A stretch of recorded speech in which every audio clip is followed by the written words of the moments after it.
Pleasure to be here with you all today. So the essay I'm going to be presenting on is currently under review right now in Philosophy and Global Affairs, and I would love any feedback you all can give me about it. My main thesis is focused on trying to synthesize Leonard Harris's Racism is Necro Being thesis with a thesis I call the Racism is War thesis. Now, what I think makes Leonard Harris's thesis unique is that it focuses on racism as a polymorphic agent of death, which confers upon its victims the status of the living dead. Now, Harris's position is that any explanatory account is not useful given his thesis. But I want to argue that this is actually a fallacy of presumption and a false dichotomy, and that actually there's a large amount of conceptual harmony and complementarity between the Racism is War thesis and necro being, particularly around two poles, the plasticity of racism's expression and the understanding war and militarism as death as its absolute indicators. And so I think with the Racism is War thesis, necro being is actually complemented with a tentative explanation of some of the root mechanisms of intergroup conflict that underlie the expression of racism. So in the first section, I'm going to outline Leonard Harris's argument for necro being. I think it's characterized by this polymorphic view and attenuated explanatory structure. And I want to point toward what I think is his oversight or this presumption on Harris's behalf. Then I'm going to explicate the view I coined as racism is war.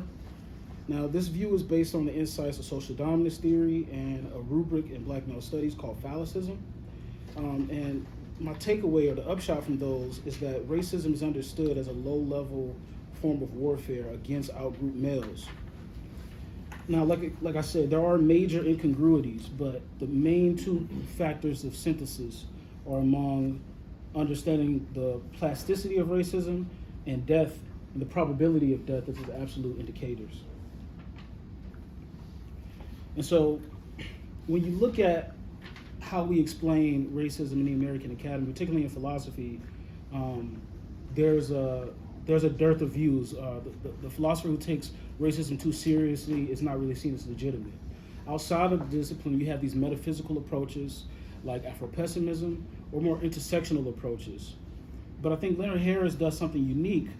Oh man, I don't know why I did that. Yeah, I think he does something unique by arguing for racism as a form of necro being, in that it kills and prevents persons from being born. It is a polymorphic agent of death and is characterized by premature births, shortened lives, and degrading insults.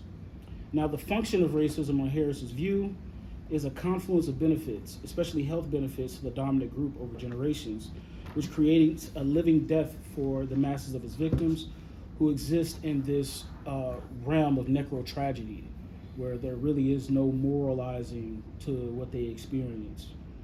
Now, this approach is grounded in something Harris coins the actuarial account. And the actuarial account of racism is based on depicting rather than explaining racism in terms of a killing machine. Now, the essential elements of his polymorphic view of racism is that it has a high degree of plasticity, which means it varies across different societies. So Harris is not caught up on necessarily the expression of racism in the United States or in South America, but he wants to be able to explain this as a general instance of necro being, which could happen in feudalist societies, socialist societies, and what have you. Like I said, it's multifaceted and adaptable. And so because of this, it's pervasive in the lives of those populations that it targets. And because of this plasticity, Harris points to the pitfalls of a singular explanatory account. So whether it be institutional or otherwise, he points to what he thinks are anomalies. And in every explanatory account, he can point to an anomaly which makes that account fail. And so two major accounts are those that rely on psychological states that you get from the philosopher Jorge Garcia, J. Garcia, and the other is the social contract theory that you get from Charles Mills. So both of these are inadequate because, as he argues, Charles Mills can't necessarily account for the role of emotions, beliefs, and values in defining why individuals abide by the structural rules of institutions.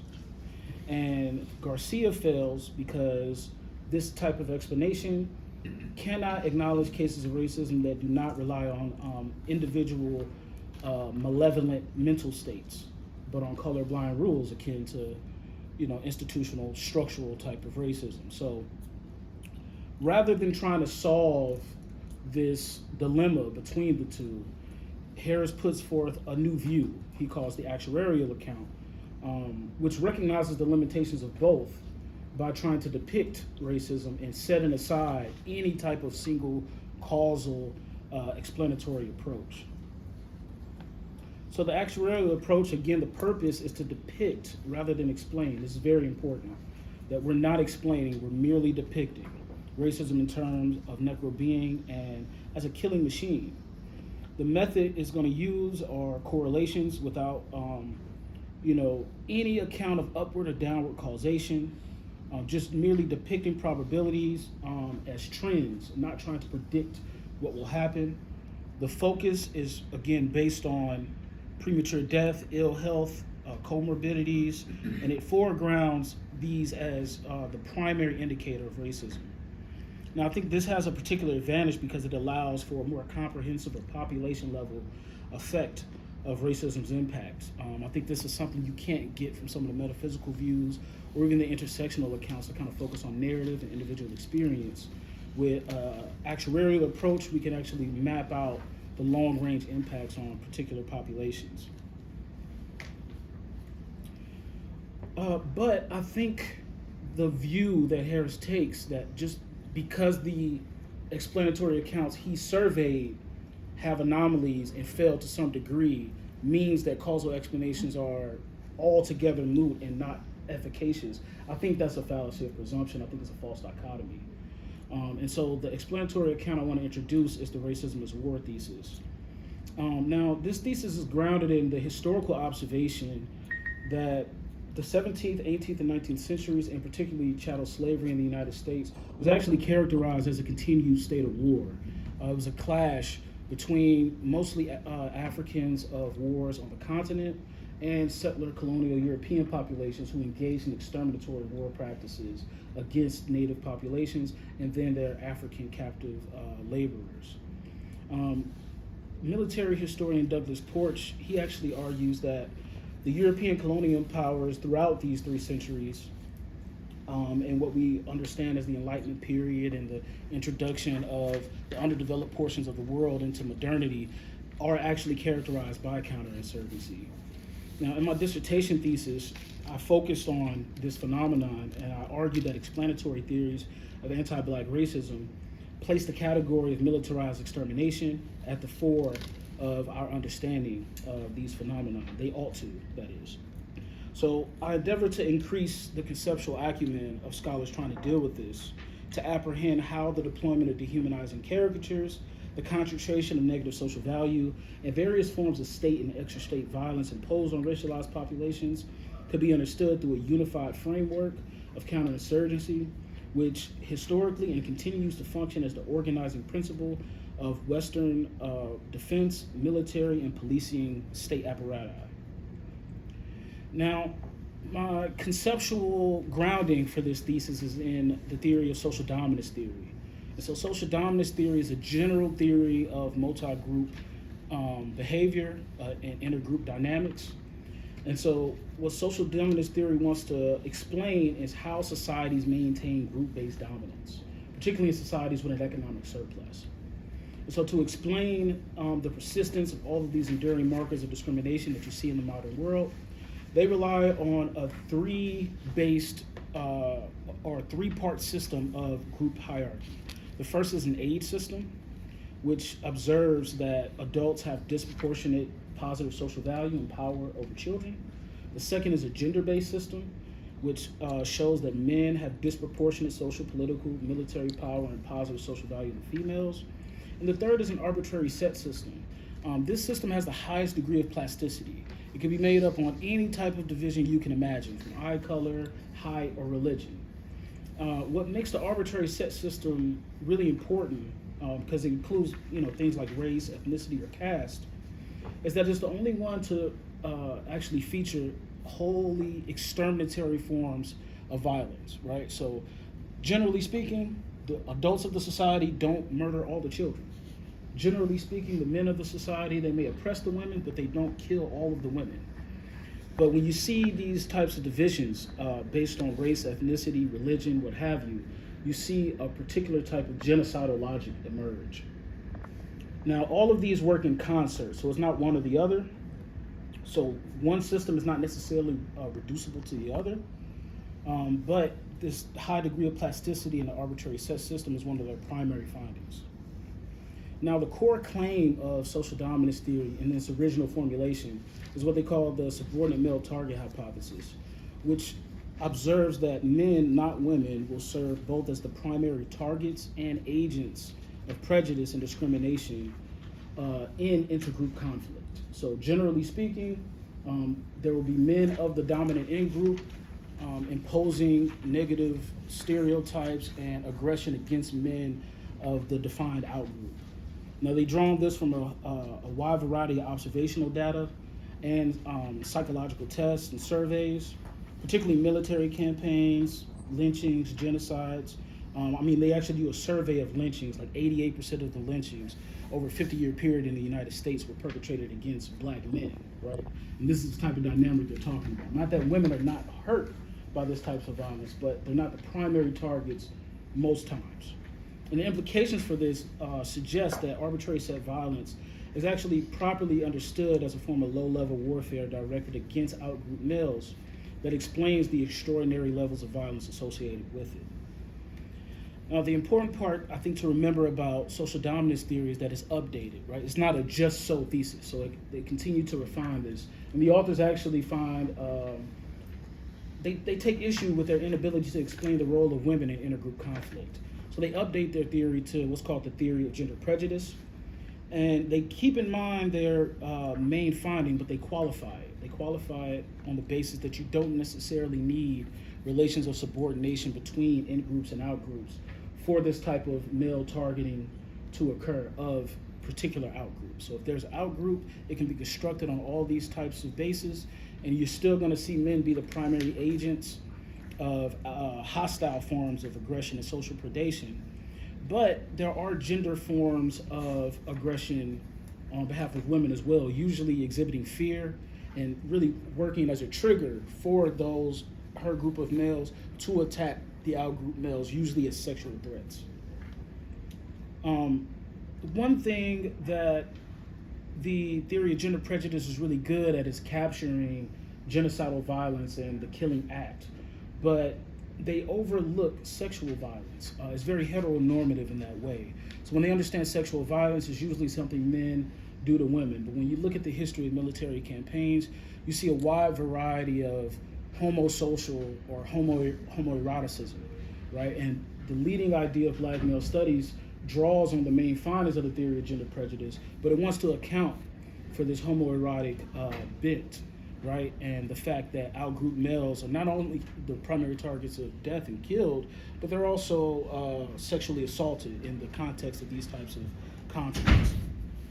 And so this comes from the work of philosopher Tommy Curry, and he thinks he's highlighting some analytic failures and heteronormative commitments of social dominance theory. He calls it a biologic that he takes issue with here. But the main thing to remember for this theory is that males of subordinated groups are actually subject to all sorts of tropes and ideas from the dominant group, which includes them being sexually desirous, but also sexual threats. And so he conceptualizes this as the racialized male thesis, where racialized males are the substantial meaning of rape while also being simultaneously subjected to rape by dominant group members, men and women. So the implication is that there's a paradox with how we view the subordinate group male. So they're subject to all this demonization, but they're also subject to these sexual logics that a lot of scholars kind of ignore. Now, I think both of these two are important because they highlight this phenomenon of low-level war against outgroup males. But what they don't do is tell us the particular types of doctrines used by Western civilizations to enact this violence. And so I want to fill that gap by actually going to the professional manuals used by Western armies. And when you look at their professional manuals, there's a continuity from the late 18th century going forward on something called counterinsurgency. Now, I think there's four main things to remember about counterinsurgency. It's not just about killing. It's characterized by the patterns of target acquisition that social dominance theory and phallicism points out, but it's involved generally from the collective colonial experience of European empires. But it's really aimed at social engineering and population control, right? So the goal for liberal empires was to create populations who are eventually going to be assimilated into their territories, not just exterminate them. And so another important point is that in the mid-20th century, under the Kennedy administration, counterinsurgency is actually globalized by one state force for the first time in history. So in the 18th and 19th centuries, you see multiple European empires competing, and then by the 20th century, the United States sees itself as the guardians of the world order, and they impose this on the population themselves. Until the 21st century, it's really characterized by counterterrorism. So the language and the framework is updated to counterterrorism, and so that's why you see the endurance of counterterrorism wars and their reliance on ideas that come from counterinsurgency doctrine. So like I said, I think these have three levels of conceptual harmony, particularly on the first two. The plasticity of the expression. Remember, the racism is war thesis is grounded in the identification of arbitrary set violence. So it's not just race, but in its historical constitution, you do see this in counterinsurgency. And so I propose this synthesis that wherein we can depict racism and hold in line the actuarial account, but also be able to explain some of the root mechanisms that allow it to exemplify itself. And I have a few figures I just want to show before I conclude that really go into this. So this first figure is from the NVIS data, recently published, and it shows the patterns of target acquisition I was talking about, right? So you have African Americans, those green parts are men, and those little slivers are female victims of police use of force, right? So you can see there is a general group dynamic, but it's clearly gendered. There is a logic to the application of the force. Another figure I want to show is the collation of drone strikes that happened between 2004 and 2016 in Pakistan. Right, 99% of the targets are adult males out of the victims that could be identified. And then a final target, so we had escalations in Gaza from the Israeli Defense Forces in 2021. There's a clear gender bias toward males. After this initial increase in violence, the population moved closer within homes and residential buildings. And this is shown in 2023. No age band of females have a higher mortality rate than the age band of males, even when they're in residential buildings, right? The application of force is still androcentric enough to show a male bias, even when it's more spread amongst the population. And these are the types of logics, right? If you have an explanatory account of counterinsurgency and you can depict the effects on the population, I think these two theses work quite nicely with each other. So that's my conclusion.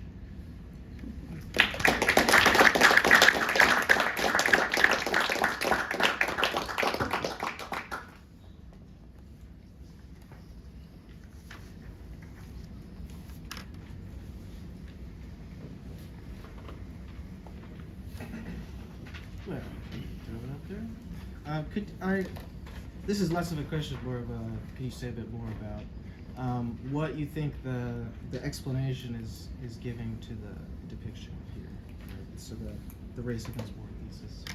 Being able to not only depict it right, but actually to explain it. Yeah. Yeah. Yeah, so like if I understand the basic premises of social dominance theory, I can actually predict that most of the people in Gaza who are going to die as a result of escalation are going to be battle-age males. Look at those age bands, right? Between 15 and 19, all the way up to 30 and 35, right? That's not accidental. That's pretty characteristic of intergroup conflict going back to like the ancient Egyptian armies. And social dominance theorists talk about this, right? And when you have ideas of, racialized outgroups, it gets a little bit more unique in its expression, and that's where counterinsurgency comes in, right? So as a Western military force, the IDF is drawn explicitly on U.S. military doctrine, which is grounded in, they'll call it counterterrorism, but when you look at the professional manuals, they explicitly say they're trying to update colonial counterinsurgency, right? So you have a prediction where I can predict and explain why it's androcentric and predict what that does to a population.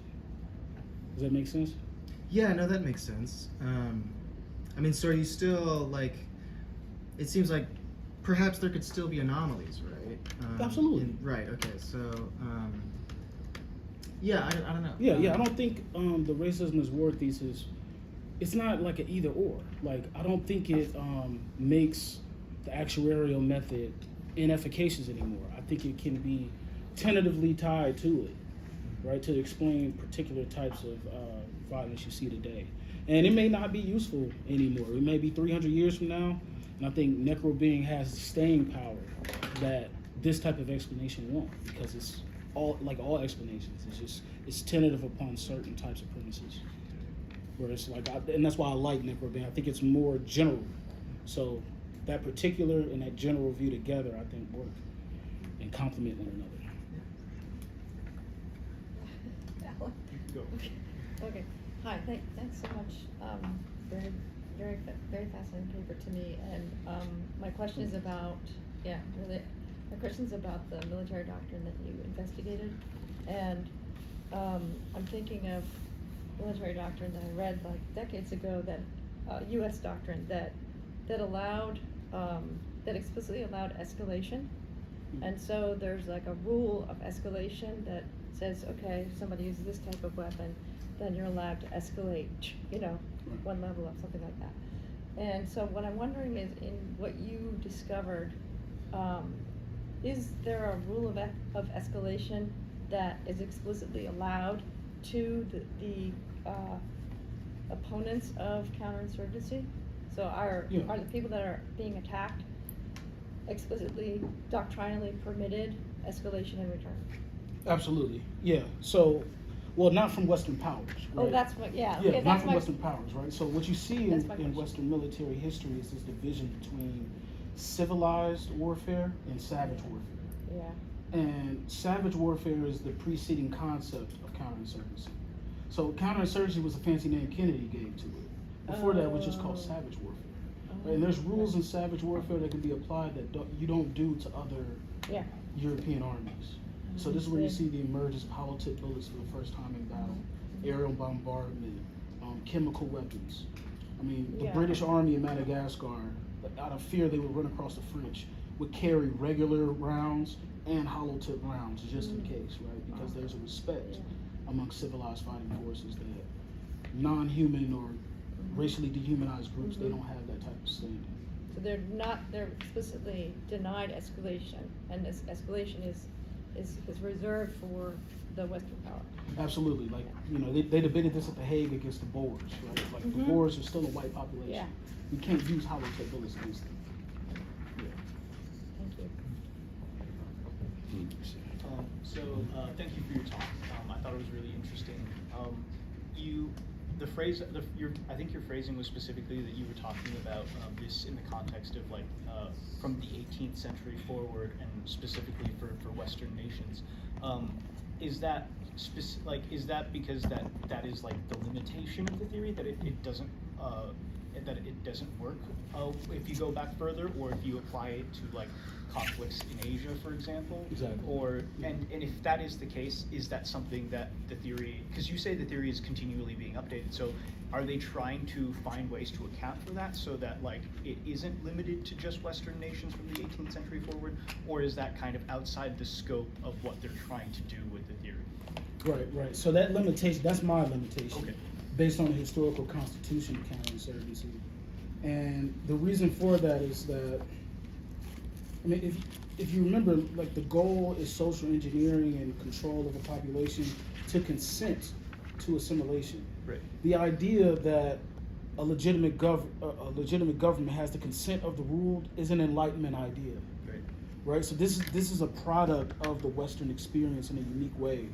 Now, when you look, even in the Western experience before the Enlightenment period, you're talking about Roman empires that conduct mass killing selectively.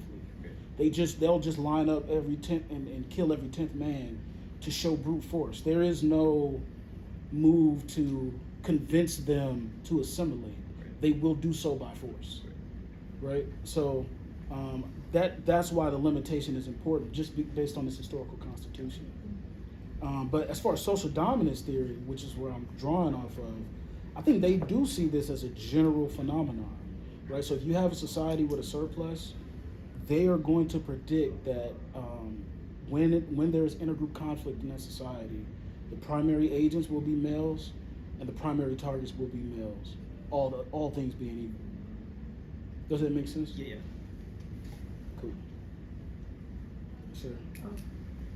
Okay, so thank you for your talk. It was really interesting. When you first mentioned the racism as war thesis, it made me think of the reversal of Clausewitz's thesis. Right. So not war as politics by other means, but politics as war by other means. That almost seems like politics is war by the means of war in a way, which is a really interesting thesis. I guess I have two unrelated questions. One is mass incarceration a good illustration of this thesis? Because that's the first thing that came to my mind as you were talking. And number two, is femicide treated as an anomaly for social dominance theory? Like how does this theory account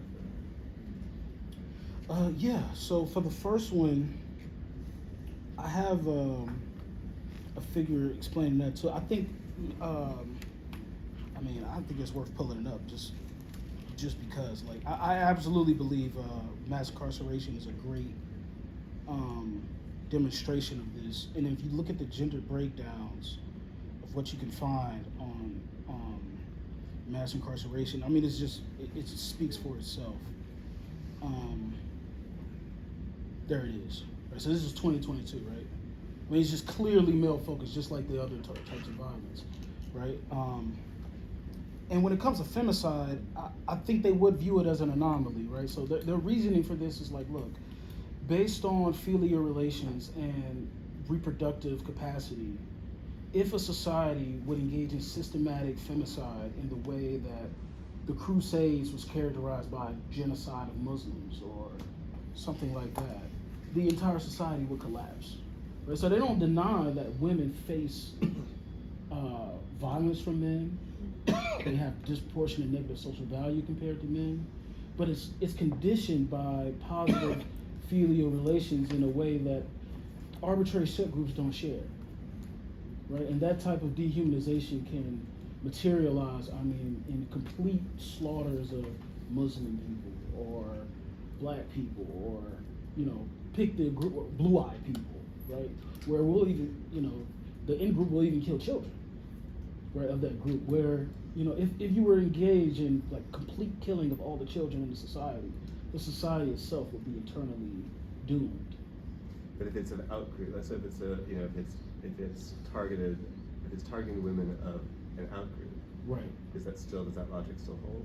Right. So that would be arbitrary set violence, right? So their qualification is that all things being equal, men will be the primary targets. They're not the only targets, right? So that's why I'm saying, like, with this, like, you'll see it'll disproportionately target men, but black women are still, they almost have the same incarceration rate as a group of men, right? And the highest among women, right? So it's not exclusive, they're just a primary target. It's kind of androcentric. And I think that's the logic that the causal explanation can draw out that I can't get with just a depiction. The depiction it'll show me, but I can't explain that. Thanks. Yeah, I was just curious about I mean, it's interesting looking at these graphs, for instance, the one, where you have police violence versus something actually in terms of like violence in war, because I think they're very different things. But I'm curious about because you also have this like libidinal element, but it seems to me that when it comes to like violence in war, actually the probability of men, the gendered element is like a historical product, right? It's just that men are, or like women rather, are traditionally seen as non-violent or are as part of like a civilian population. So it's actually statistically the men are the population that pose an immediate like threat in a military sense. Mm-hmm. But then I just wonder how the libidinal element, which seems to be more about like one-to-one psychology, enters. And I wonder, whether that would also be what makes it specific to like black men then. Does this make sense? I feel like it's just like any time that you have an out group, the men would be the ones most likely to be killed, just because that's just how war works, right? Even within like, whatever. Yeah. Yeah, well, I mean, I think we can agree to that, but I think most scholars don't agree to that at all. I don't think so. Like, I think when you look at the intersectional literature, they'll say racialized women are actually the primary targets, even if they don't die. They're still the primary targets. That's one of the prominent positions. But when it comes to the libidinal element, think of, like in the cases of lynchings against black men in the United States, and I don't think this is unique to black men at all. We've seen this in the Holocaust with Jewish men being painted as rapists of German women, right, and particularly a sexual threat to the group. But you had a wings of the WKKK where a white woman would travel with a group of men to function as a trigger for them. So if a black man looks at me or does something to me, then they'll engage in the force, right? So this idea that they're sexual threats, right, to the group of women, and they exhibit fear, which triggers male hostility. But you also see, like in prisons, rampant sexual abuse of these same men by female guards and male guards, right, who are most of the times the dominant in group, right? And so, you said about policing in war, I think a lot of people look at him as different as well. But when you read Kennedy's reformulation of counterinsurgency, he intentionally demilitarized it and put it in the form of police because people will rebel when they see tanks. Mm-hmm. The police help your kids cross the street, so they're not a threat. He's explicit about that, of making police counterinsurgency. So they're actually really among the same species of structure. Hmm. Thank you. Thank you. Thanks.